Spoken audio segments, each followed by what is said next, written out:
Thank you very much, Kevin. I became Prime Minister almost 3 years ago, immediately after the British people voted to leave the European Union. My aim was and is to deliver Brexit and help our country move beyond the division of the referendum and into a better future. A country that works for everyone, where everyone has the chance to get on in life and to go as far as their own talent and hard work can take them. That is a goal that I believe can still unite our country. I knew delivering Brexit was not going to be simple or straightforward. The result in 2016 was decisive, but it was close. The challenge of taking Brexit from the simplicity of the choice on the ballot paper to the complexity of resetting the country's relationship with 27 of its nearest neighbours was always going to be huge. While it has proved even harder than I anticipated, I continue to believe that the best way to make a success of Brexit is to negotiate a good exit deal with the EU as the basis of a new deep and special partnership for the future. That was my pitch to be leader of the Conservative Party and Prime Minister. That is what I set out in my Lancaster House speech, and that was what my party's election manifesto said in 2017. That is, in essence, what the Labour Party's election manifesto stated too. And over 80% of the electorate backed parties which stood to deliver Brexit by leaving with a deal. We've worked hard to deliver that, but we have not yet managed it. I've tried everything I possibly can to find a way through.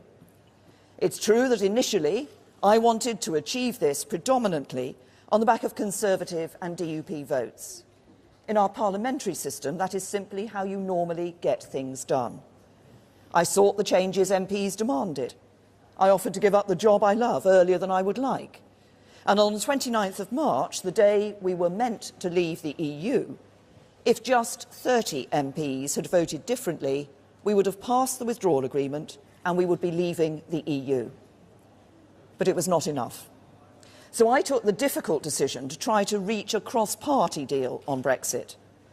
Many MPs on both sides were unsettled by this, but I believe it was the right thing to do. We engaged in 6 weeks of serious talks with the opposition, offering to compromise. But in the end, those talks were not enough for Labour to reach an agreement with us. But I do not think that means we should give up. The House of Commons voted to trigger Article 50, and the majority of MPs say they want to deliver the result of the referendum. So I think we need to help them find a way. And I believe there is now one last chance to do that. I've listened to concerns from across the political spectrum. I've done all I can to address them. And today I'm making a serious offer to MPs across Parliament, a new Brexit deal. As part of that deal, I will continue to make the case for the Conservative Party to be united behind a policy that can deliver Brexit. 9 out of 10 Conservative MPs have already given the withdrawal agreement their backing, and I want to reach out to every single one of my colleagues to make the very best offer I can to them. We came together around an amendment from Sir Graham Brady, and this gave rise to the work on alternative arrangements to the backstop. Although it's not possible for those to replace the backstop in the withdrawal agreement, we can start the work now to ensure they are a viable alternative. So as part of the new Brexit deal, we will place the government under a legal obligation to seek to conclude alternative arrangements by December 2020, so that we can avoid any need for the backstop coming into force. I've also listened to unionist concerns about the backstop, so the new Brexit deal goes further to address these. It will commit that, should the backstop come into force, the government will ensure that Great Britain will stay aligned with Northern Ireland. We will prohibit the proposal that a future government could split Northern Ireland off from the UK's customs territory. And we will deliver on commitments to Northern Ireland in the December 2017 joint report in full. We will implement paragraph 50 of the joint report in law. The Northern Ireland Assembly and Executive will have to give their consent on a cross-community basis for new regulations which are added to the backstop. And we will work with our confidence and supply partners on how these commitments should be entrenched in law. This new Brexit deal contains significant further changes to protect the economic and constitutional integrity of the United Kingdom and deliver Brexit. It is a bespoke solution that answers the unique concerns of all parts of the community in Northern Ireland. But the reality is that after 3 attempts to secure parliamentary agreement, we will not leave the European Union unless we have a deal that can command wider cross-party support. And that is why I sat down with the opposition. I've been serious about listening to views across the House throughout this process. That's why when 2 Labour MPs, Lisa Nandy and Gareth Snell, put forward their proposals to give Parliament a bigger say in the next phase of the negotiations, I listened to them. So the new Brexit deal will set out in law that the House of Commons will approve the UK's objectives for the negotiations on our future relationship with the EU, and they will approve the treaties governing that relationship before the government signs them. And while the talks with the opposition did not reach a comprehensive agreement, we did make significant progress in a number of areas, like on workers' rights. I'm absolutely committed to the UK continuing to lead the way on this issue. But I understand people want guarantees, and I'm happy to give them. So the new Brexit deal will offer new safeguards to ensure these standards are always met. We will introduce a new workers' rights bill to ensure UK workers enjoy rights that are every bit as good as or better than those provided for by EU rules. And we will discuss further amendments with trade unions and businesses. The new Brexit deal will also guarantee there will be no change in the level of environmental protection when we leave the EU. And we will establish a new independent Office of Environmental Protection to uphold the highest environmental standards and enforce compliance. The new Brexit deal will also place a legal duty on the government to seek as close to frictionless trade with the EU in goods as possible, subject to being outside the single market and ending freedom of movement. In order to deliver this, the UK will maintain common rules with the EU for goods and agri-foods products that are relevant to checks at the border. This will be particularly important for our manufacturing firms and trade unions, protecting thousands of jobs that depend on just-in-time supply chains. The most difficult area is the question of customs. At the heart of delivering Brexit lies a tension between the strength of our ambition to seize the new opportunities that Brexit presents and the need to protect the jobs and prosperity that are built on an interconnected relationship with other European economies. This ambition should not be divisive. There are many people who voted to leave who also want to retain close trading links with Europe, just as there are many people like myself who voted to remain and yet are excited by the new opportunities that Brexit presents. Indeed, I believe one of the great opportunities of leaving the European Union is the ability to have an independent trade policy and to benefit from the new jobs and industries that can result from deepening our trade ties with partners across every continent of the world. But I've never believed that this should come at the expense of the jobs and livelihoods that are sustained by our existing trade with the EU. And to protect these, both the government and the opposition agree that we must have as close as possible to frictionless trade at the UK-EU border. Now, the government has already put a proposal which delivers the benefits of a customs union, but with the ability for the UK to determine its own trade and development policy. Labour are both sceptical of our ability to negotiate that and don't believe an independent trade policy is in the national interest. They would prefer a comprehensive customs union with a UK say in EU trade policy, but with the EU negotiating on our behalf. If we're going to pass the withdrawal agreement bill and deliver Brexit, we must resolve this difference. As part of the cross-party discussions, the government offered a compromise option of a temporary customs union on goods only, including a UK say in relevant EU trade policy, and an ability to change the arrangement so a future government could move it in its preferred direction. We were not able to agree this as part of our cross-party talks. so it is right that Parliament should have the opportunity to resolve this during the passage of the bill and decide between the government's proposal and a compromise option. And so the government will commit in law to let Parliament decide this issue and to reflect the outcome of this process in legislation. I've also listened carefully to those who've been arguing for a second referendum. I've made my own view on this clear on many times. I do not believe this is a route that we should take, because I think we should be implementing the result of the first referendum, not asking the British people to vote in a second one. But I recognise the genuine and sincere strength of feeling across the House on this important issue. The government will therefore include in the withdrawal agreement bill, at introduction, a requirement to vote on whether to hold a second referendum. And this must take place before the withdrawal agreement can be ratified. And if the House of Commons were to vote for a referendum, it would be requiring the government to make provisions for such a referendum, including legislation if it wanted to ratify the withdrawal agreement. So to those MPs who want a second referendum to confirm the deal, you need a deal and therefore a withdrawal agreement bill to make it happen. So let it have its second reading and then make your case to Parliament. Finally, we cannot expect MPs to vote on the same two documents they previously rejected, so we will seek changes to the political declaration to reflect this new deal. So our new Brexit deal makes a 10-point offer to everyone in Parliament who wants to deliver the result of the referendum. 1, the government will seek to conclude alternative arrangements to replace the backstop by December 2020 so that it never needs to be used.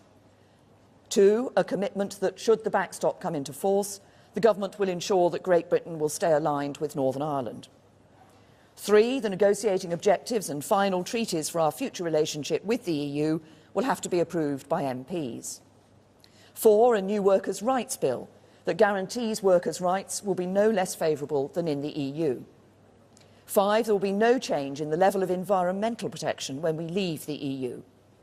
6, the UK will seek as close to frictionless trade in goods with the EU as possible, while outside the single market and ending free movement. 7, we'll keep up to date with EU rules for goods and agri-food products that are relevant to checks at the border, protecting the thousands of jobs that depend on just-in-time supply chains. 8, the government will bring forward a customs compromise for MPs to decide on to break the deadlock. 9, there will be a vote for MPs on whether the deal should be subject to a referendum. And 10, there will be a legal duty to secure changes to the political declaration to reflect this new deal. All of these commitments will be guaranteed in law, so they will endure at least for this Parliament. The revised deal will deliver on the result of the referendum. And only by voting for the withdrawal agreement bill at second reading can MPs provide the vehicle Parliament needs to determine how we leave the EU. So if MPs vote against the second reading of this bill, they are voting to stop Brexit. If they do so, the consequences could hardly be greater. Reject this deal and leaving the EU with a negotiated deal anytime soon will be dead in the water. And what would we do then? Some suggest leaving without a deal. But whatever you think of that outcome, Parliament has been clear it will do all it can to stop it. If not no deal, then it would have to be a general election or a second referendum that could lead to revocation and no Brexit at all. Who believes that a general election at this moment, when we've still not yet delivered on what people instructed us to do, is in the national interest? I do not. And my views on second referendum are well known. Look at what this debate is doing to our politics. Extending it for months more, perhaps indefinitely, risks opening the door to a nightmare future of permanently polarised politics. Look around the world and consider the health of liberal democratic politics. And look across the United Kingdom and consider the impact of failing to deliver on the clear instruction of the British people in a lawful referendum. We do not have to take that path. Instead, we can deliver Brexit. All the changes I've set out today have the simple aim of building support in Parliament to do that. I believe there is a majority to be won for a Brexit deal in the House of Commons. And by passing a deal, we can actually get Brexit done and move our country forwards. If we can do so, I passionately believe that we can seize the opportunities that I know lie ahead. The world is changing fast. Our young people will enjoy opportunities in the future that my generation could never have dreamed of. This is a great time to be alive. A great future awaits the United Kingdom. And we have all we need as a nation to make a success of the 2020s, the 2030s. But we will not do so as long as our politics remain stuck in an endless debate on Brexit. We all have to take some responsibility for the fact that we're in this impasse. And we all have a responsibility to do what we can to get out of it. The biggest problem with Britain today is its politics, and we can fix that. With the right Brexit deal, we can end this corrosive debate. We can get out of the EU political structures, the Parliament, the Commission, the Council of Ministers, that are remote from our lives, and put our own Parliament back in sovereign control of our destiny. We can stop British laws being enforced by a European court and instead make our own Supreme Court genuinely supreme. We can end free movement and design an immigration system based around skills that work for our economy and society. We can stop making vast annual payments to the EU budget and instead spend our own money, our own priorities, like the NHS. We can get out of the common fisheries policy and the common agricultural policy, design our own systems around our own needs and resources. We can do all of these things. And by leaving with a deal, we can do so much more besides. By reaching an agreement with our EU trading partners, we can keep tariff barriers down and goods flowing friction-free across borders, protecting jobs and setting our firms up for future success. We can guarantee workers' rights and environmental protections. With a deal, we can keep our close security partnerships and keep working together to keep people safe. We can ensure that the challenge of the land border between Northern Ireland and Ireland is met in a way that works for people on both sides. This is a huge opportunity for the United Kingdom. Out of the EU, out of ever closer union, free to do things differently. And doing so in a way that protects jobs, protects our security, maintains a close relationship with our friends and works for the whole United Kingdom. It is practical. It is responsible, it is deliverable. And right now, it is slipping away from us. We risk losing a great opportunity. This deal is not the final word on our future relationship with the EU. It is a stepping stone to reach that future. A future where the people of the UK determine the road ahead for the country we all love. This deal lays the groundwork and settles many of the core issues. But in the years ahead, Parliament will be able to debate, decide and refine the exact nature of our relationship with the EU. Some will want us to draw closer. Others will want to become more distant. Both sides can make their case in the months and years ahead. The key thing is, decisions will be made not by MEPs or commissioners or the EU Council, but by the United Kingdom Parliament elected by the British people. That is what being an independent nation-state is all about. Those debates, those decisions are for the future. What matters now is honouring the result of the referendum and seizing the opportunity that is right before us. So we are making a new offer to find common ground in Parliament. That is now the only way to deliver Brexit. Over the next 2 weeks, the government will be making the case for this deal in Parliament, in the media and in the country, on what is best and right for our country now and in the future, and on what the majority of British people of all political persuasions want to see happen. Tomorrow, I'll make a statement to the House of Commons, and there will be opportunities throughout the bill for MPs on all sides to have their say. But I say with conviction to every MP of every party, I have compromised. Now I ask you to compromise too. We've been given a clear instruction by the people we are supposed to represent. So help me find a way to honour that instruction, move our country and our politics forward, and build the better future that all of us want to see. Thank you.